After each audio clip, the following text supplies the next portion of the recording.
وسلم دائما أبدا على بسم الله الرحمن الرحيم. خير الخلق كلهم.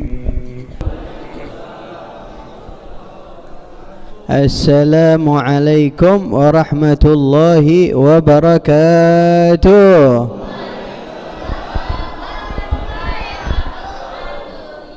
Alhamdulillah, alhamdulillahi rabbil alamin, wabihi nasta'in wa ala umuri dunya waddin, wassalatu wassalamu ala ashrafil anbiya wal mursalin, sayyidina wa habibina wa syafi'ina wa qurrati a'yunina Muhammadin wa qurrati a'yunina Muhammadin sallallahu alaihi wasallam ajma'in. Amma ba'd. Al-mukhtaram wal mukarram, yang sama-sama kita hormatin, yang sama-sama kita cintain, kita harapkan keberkahannya dan kita harapkan syafaat-syafaat mereka, para ulama, para sesepuh, para tokoh masyarakat, para habaib, guru-guru dan orang-orang tua kita. Wabil khusus hadir di tengah-tengah kita Al-Habib Bagir Al-Idrus, Al-Ustadz Ahmad Mubarak, Al-Ustadz Fakhrul Razi, Al-Ustadz Jaka, Al-Ustadz Abdul Samad, Al-Ustadz Qasim, dan segenap para kepengurusan Masjid Jami' Al-Hidayah, begitupun pengurus lembaga LBNU Jakarta Utara, dan semua yang hadir di sini. Insyaallah Allah Ta'ala panjangkan umur kita semua, Allah Ta'ala sehatkan badan kita semua, Allah Ta'ala berikan keberkahan demi keberkahan berkat kita hadir nyebutin nama-nama orang saleh, berkat kita hadir kumpul di majlis yang waktunya tepetan sama bulan yang paling cakep yang Allah Ta'ala tetapkan buat kita. Amin ya rabbal alamin. Banyak-banyak makasih sama Allah, banyak syukur sama Allah, sebab nih kaki bisa ditempatkan sama Allah di tempat yang Allah Ta'ala lewat lisan suci Nabi Muhammad bilang ini tempat paling suci di muka bumi, ini tempat paling baik di muka bumi. Kita lagi ada di rumahnya Allah. Allah Ta'ala juga kasih kita nikmat yang benar-benar nikmatnya banyak, orang-orang tuh lalai dari itu semua. Kita dikasih bisa hadir di majlis di bulan yang Allah Ta'ala hadiahkan buat umat Muhammad. Kita ada di bulan Ramadan. Banyak-banyak makasih sama Allah. Allah Ta'ala gerakan kita punya kaki untuk bisa hadir di majlis yang dikatakan majlis itu lebih baik daripada majlis-majlis yang ada. Ada satu ulama dari Hadramaut, beliau bernama Al-Imam Al-Habib Alwi bin Syahab. Beliau katakan satu ucapan perkataannya, man hadara majlisan min majalisil khairi fi Ramadan kataballahu lahu likulli gadamin ibadata sanatin.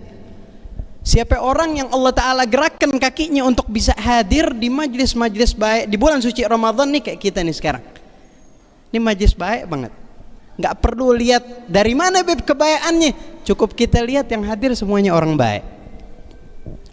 Siapa orang yang Allah Ta'ala takdirkan untuk bisa hadir di majlis baik di bulan Ramadan, Allah Ta'ala beri dia ganjaran, setiap langkahnya dia seakan-akan dia itu melakukan ibadah 1 tahun penuh. Jadi kalau misalkan ada orang rumahnya nih misalkan jarak 7 rumah dari Masjid Hidayah, kemudian dari rumahnya tuh jalan tuh kemari tuh, nyampe sini kalau misalkan dia hitung dari rumahnya ada kali mungkin 70 langkah, ada kali 50 langkah, dan seterusnya. Nah itu setiap langkah yang dia langkahkan untuk niat hadir di majlis baik di saat bulan Ramadan, itu Allah kasih ganjaran setiap langkahnya seperti orang yang ibadah 1 tahun penuh. Bayangkan kurang baik apa Allah sama kita. Enggak cuma itu, enggak cukup itu, kita Allah Ta'ala takdirkan punya kaki datang ke sini untuk bisa dengerin nama-nama orang saleh. Sebagian ulama bilang Inda dzikris salihin tatanazalur rahmat. Di saat ada nama orang soleh yang kita sebutkan, walaupun tuh orang soleh cuma satu, itu Allah Ta'ala turunkan sama kita rahmat dan turunnya ke hujan. Tatanazalur rahmat. Rahmat Allah macam-macam ya. Rahmat itu artinya kasih sayang Allah sama kita, dan artinya macam-macam. Kalau misalkan kita punya uang, fulus, duit yang nominalnya sebesar 100.000, tapi Allah Ta'ala kasih untuk 100.000, kita bisa ngapain aja. Itu namanya Allah Ta'ala berikan rahmat sama kita di uang 100.000 dengan bentuk barakah. Dan macam-macam lagi bentuk rahmatnya Allah yang Allah turunkan, salah satunya sebab kita nyebut nama-nama orang saleh. Di hari ini kita datang kemari di bulan Ramadan, pahalanya luar biasa banyak, dan kita di sini lomba senang banget hadir karena pengen nyebut nama orang yang benar-benar besar di mata Allah. Beliau Al-Imam Profesor Dr. Sayyid Muhammad Abuya Sayyid Muhammad bin Alwi bin Abbas Al-Maliki.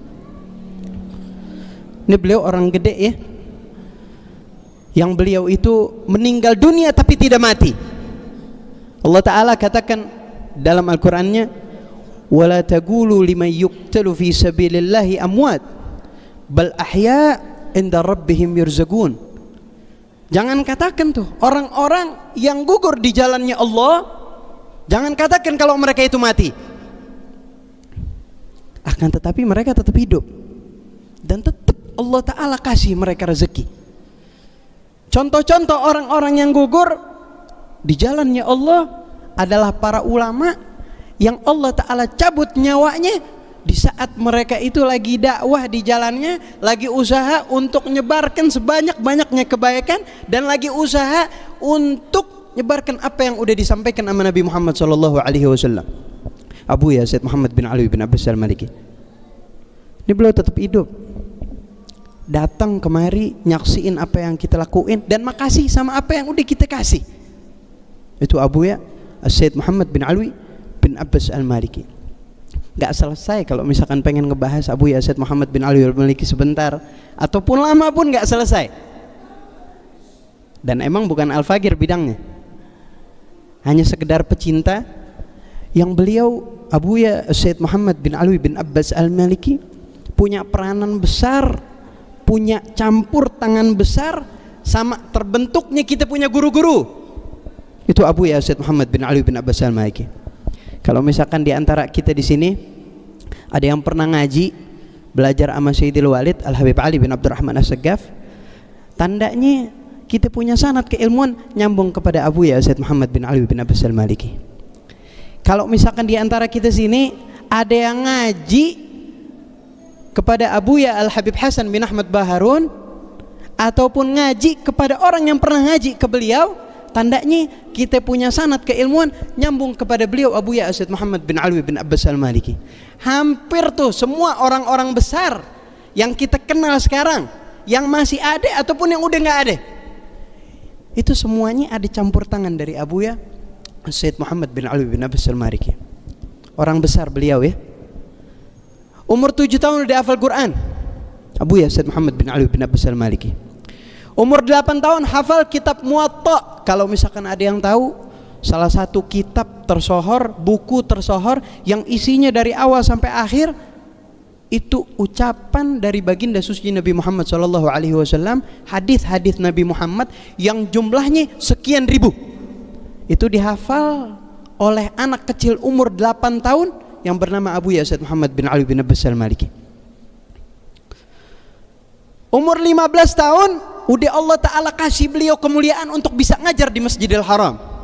Bayangkan, gak sembarang orang bisa berucap di masjidnya Nabi Muhammad SAW, Masjidil Haram, berdampingan sama bangunannya Allah, Ka'bah Al-Mukarramah, kecuali orang-orang besar. Salah satunya Abuya Sayyid Muhammad bin Ali bin Abbas Al-Maliki yang di saat itu umurnya masih 15 tahun. Kurang apa keilmuannya? Kurang apa kemuliaannya? Tanda-tandanya orang besar Allah Ta'ala akan tunjukkan bijinya udah besar sebelum dia besar. Kan Al-Imam Asy-Syaikh Abu Bakar bin Salim, kalau kita biasa baca tawasulan itu kita biasa suka kirimin tuh, selain kepada Asy-Syaikh Abdul Qadir Al-Jilani, selain kepada Asy-Syaikh Al-Faqih Al-Muqaddam, kita juga biasa kirim kepada Al-Imam Asy-Syaikh Abu Bakar bin Salim. Beliau ini dulu di saat masih kecil, sekitar umur 5-6 tahun, itu jadi dulu orang-orang di Hadramaut sana itu kenal ada tempat pemakaman yang pemakamannya itu dikenal dengan nama sebutan Zambal. Itu dimakamkan banyak dari para wali Allah, kekasih-kekasihnya Allah tuh dimakamin di situ semua. Dan untuk orang-orang dulu nggak sembarang tuh, kalau pengen datang ke ziarah pemakaman suatu wali itu nggak sembarang. Ya, makanya Sayyidul Walid Al-Habib Ali bin Abdurrahman As-Saggaf itu pernah berucap, pernah bilang, "Idza dakhalta 'alal umara fahfat lisanak." Kalau misalkan kita masuk pengen datang nih ketemu sama orang-orang delegasi pemerintahan, orang-orang yang punya kedudukan, apa? Jaga kita punya mulut, jaga kita punya ucapan. Wa idza dakhalta 'alal auliya, kalau misalkan kita masuk kepada orang-orang yang punya kedudukan sama Allah, sama kekasih-kekasihnya Allah, fahfat galbak, jaga kita punya hati. Nah, orang-orang dulu yang ada di kota Hadramaut itu kalau pengen ziarah ke makam Zambal itu nggak sembarang tuh. Dia tahu hatinya nggak benar dan sulit untuk ngejaga hati karena mereka pengen masuk kepada wali Allah. Akhirnya apa yang mereka lakukan? Mereka biasa kalau pengen ziarah ajak gurunya untuk jadi tameng, untuk jadi penjaga, untuk agar kita bisa dijaga sama beliau lewat adab dan hati bersihnya beliau. Akhirnya ada segerombolan anak-anak muda di saat itu ingin ziarah ke makam Zambal. Di saat mereka ingin masuk, karena tahu dirinya mereka itu kurang, mereka panggil mereka punya guru, yang gurunya ini bernama Asy-Syaikh Umar Bamakramah. Dipanggil gurunya yang bernama Asy-Syaikh Umar Bamakramah. Di saat dipanggil, "Ya Syekh, kita pengen ziarah Zambal, minta izin, minta redho sama antum untuk antum bisa temenin kita ziarah." Kata Syekh Umar Bamakramah, "Ya khair, nggak apa-apa. Ayo deh kita bareng-bareng ziarah ke pemakaman Zambal." Di saat ingin masuk pemakaman Zambal, ini Asy-Syaikh Umar Bamakramah diam, kemudian nunggu kayak ada yang ditunggu. Akhirnya apa? Akhirnya ada anak umur 5-6 tahun lagi lari-larian. Kemudian Asy-Syaikh Umar Bamakramah katakan kepada anak-anak muda, "Ambil tuh anak tuh, ambil, gendong." Akhirnya diambil tuh itu anak oleh para pemuda yang mereka itu murid-murid daripada Asy-Syaikh Umar Bamakramah. Dikala digendong, kata Syekh Umar Bamakramah, "Ajak dia untuk ikut kita ziarah Zambal, karena dialah nanti yang bakal jadi tameng buat kita. Dialah nanti yang bakal jadi penguat untuk kita jaga adab dan hati-hati kita. Dia yang bakal jadi tamengnya kita." Itu anak kecil umur 5-6 tahun. Masuk ziarah.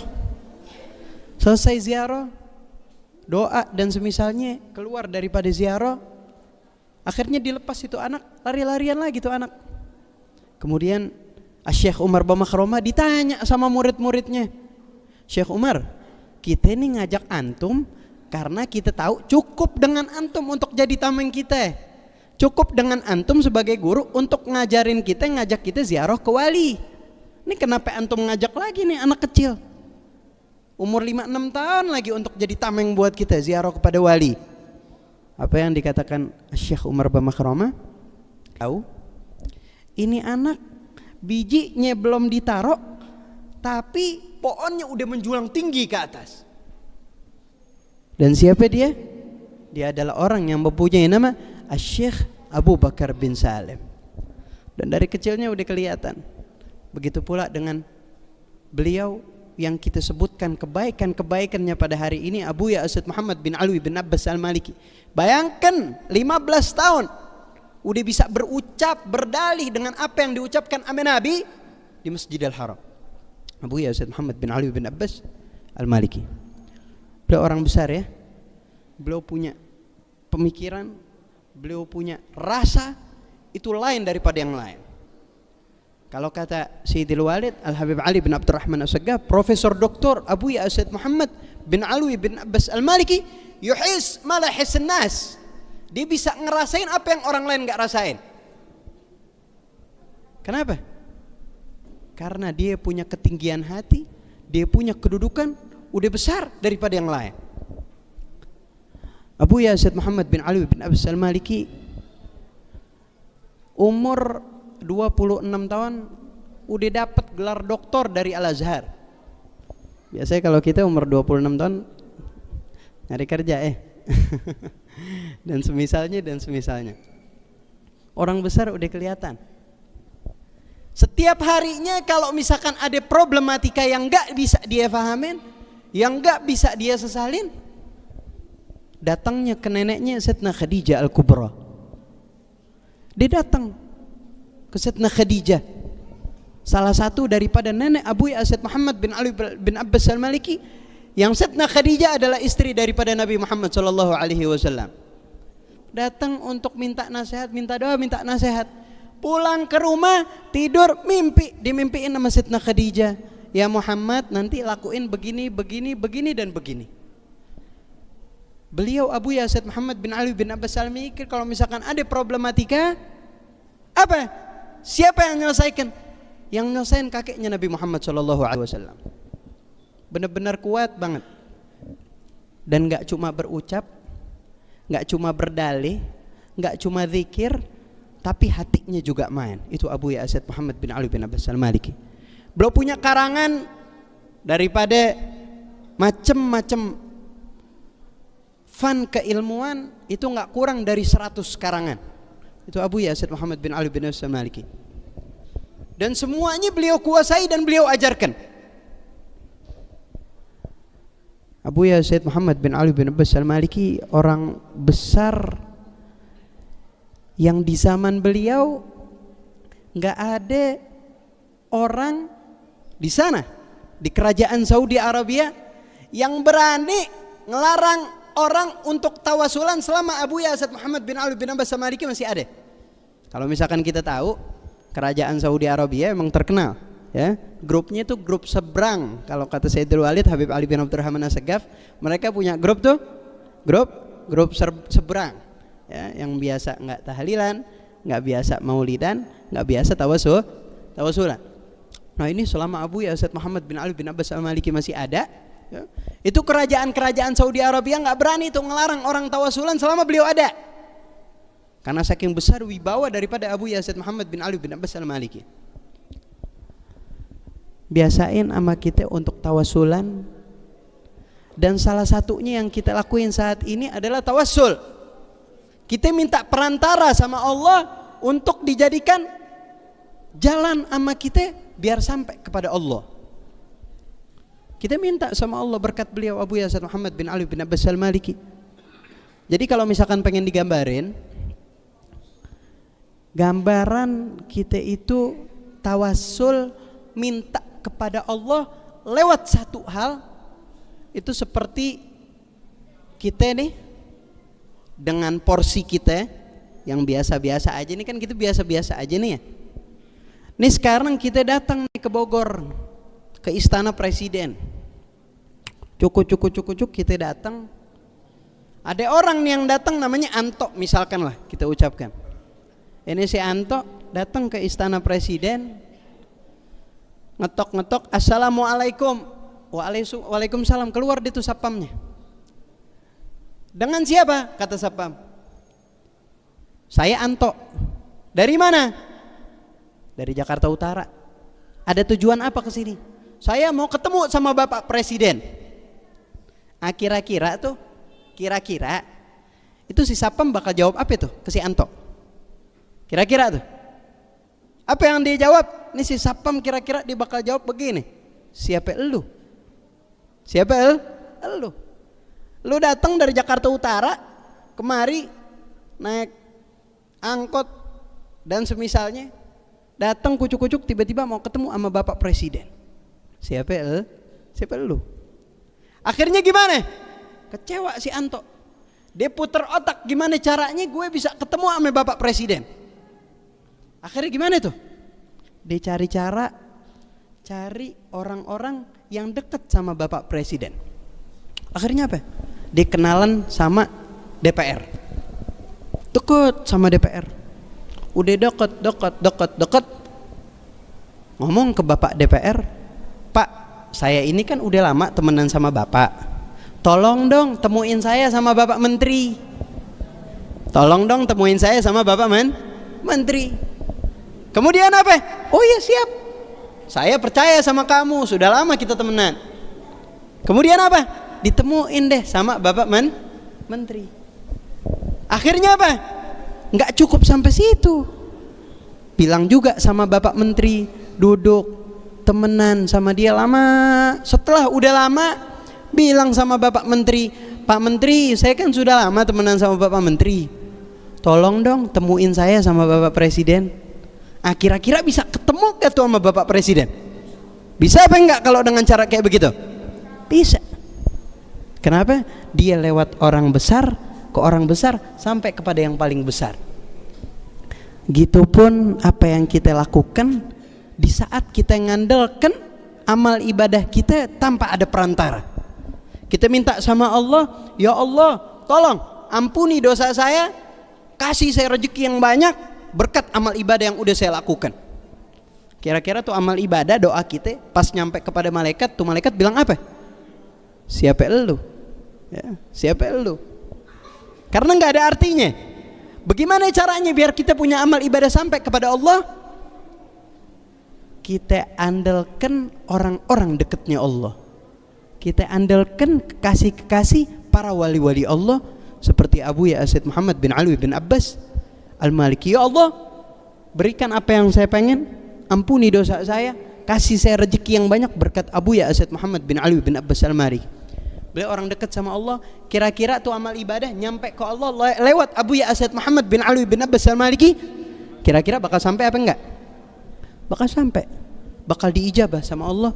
Dan begitupun penjelasan yang beliau catatkan di dalam bukunya yang bernama Mafahim, pemahaman-pemahaman yang harus diluruskan itu lewat kitab buku yang sakral tuh daripada beliau Abu Ya Said Muhammad bin Ali bin Abbas Al-Maliki, yang insya Allah apa yang kita ucapkan di sini di hari ini Allah Ta'ala berikan semua, Allah Ta'ala kasih kita manfaat, Allah Ta'ala gabulkan semua hajat kita, ampuni dosa kita berkat Abu Ya Said Muhammad bin Ali bin Abbas Al-Maliki, berkat kaki-kaki yang Allah Ta'ala gerakkan ke sini untuk hadir bersama orang-orang saleh.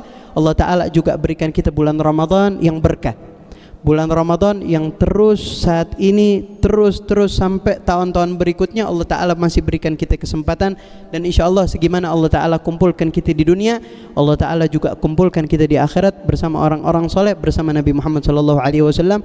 Ala hadhihi niyah wa ala kulli niyatin salihah wa mithl man wasrafuna wa abauna salihun wa ila hadratin Nabi Muhammadin sallallahu alaihi wasallam bi sirri asraril Fatihah.